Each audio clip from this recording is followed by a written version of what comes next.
पवित्रा जी की नई बहू ने आज ही घर में प्रवेश किया था। घर में नई बहू के आने से सब बहुत खुश थे।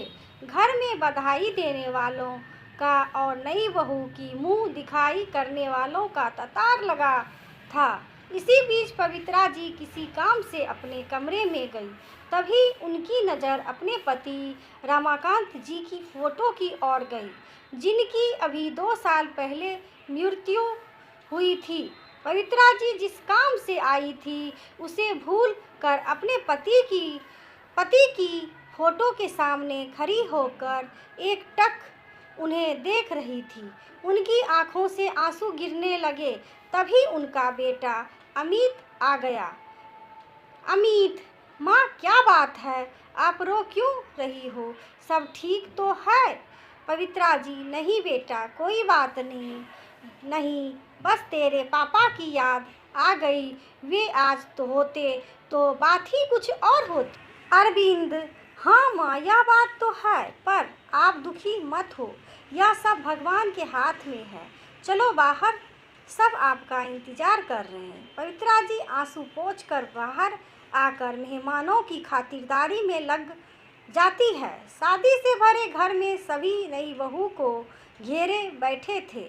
2 दिन बाद जब सब मेहमान चले गए तो पवित्रा जी ने बहू बेटे को एक जगह बिठाया और कहा, पवित्रा जी ने बेटी, अब यह घर तुम्हें संभालना है। यह लो घर की चाबी। अंजना, माँ जी, यह चाबी आप मुझे क्यों दे रही हैं? यह आपका घर है, आप संभालिए। अमित, तुम माँ जी को बताया नहीं कि शादी के बाद हम अपने नए घर में रहेंगे?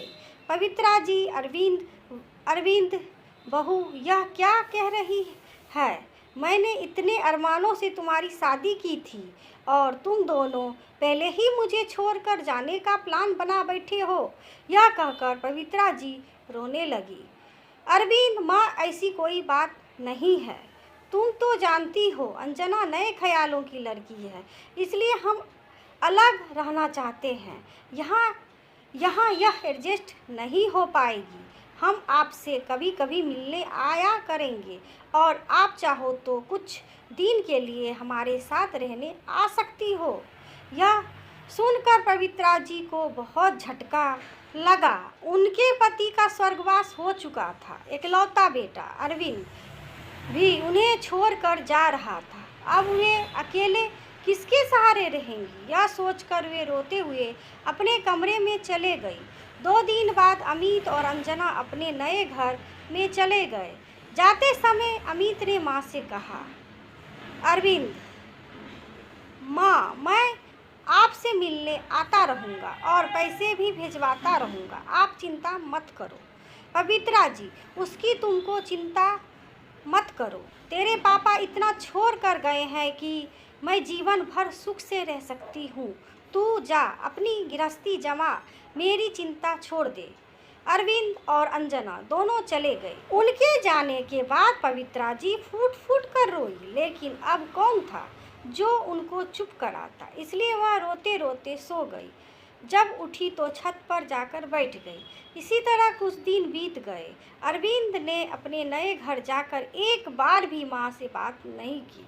अमित की इस व्यवहार से पवित्रा जी टूट सी गई थी। एक दिन पवित्रा जी की बचपन की सहेली उनसे मिलने आई। कविता, अरे पवित्रा, कैसी हो? अरविंद की शादी पर तो मैं आ ना सकी, सोचा आज जाकर बहू की मुँह दिखाई कर आती हूँ। बहू कहाँ है? पवित्रा जी, कविता, वे दोनों घर छोड़कर चले गए। बहू मेरे साथ नहीं रहना चाहती। यह सुनकर कविता को बहुत गुस्सा आया। उसने कहा, कविता, तू चिंता मत कर, मैं हूँ ना तेरे साथ। सुन, इस घर को पेन गेस्ट बना देते हैं। पास ही कॉलेज है, उसके बच्चे यहाँ आकर रहेंगे। उसे तुझे इनकम भी हो जाएगी और तेरा मन भी लगा रहेगा। पवित्रा जी, लेकिन यह सब कैसे होगा?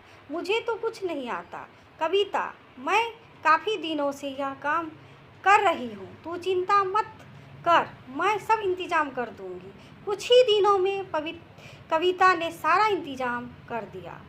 कॉलेज के बच्चे पेन गेस्ट की तरह वहाँ रहने लगे। पवित्रा जी उनसे बातें करती रहती, उनका अपने बच्चों की तरह ख्याल रखती। इन सब में समय कब निकल जाता पता ही नहीं चलता। पवित्रा जी इस सब से इतनी खुश रहने लगी, उन्हें अब अरविंद और अंजना की याद भी नहीं आती थी। बच्चे भी उन्हें बहुत मानते थे।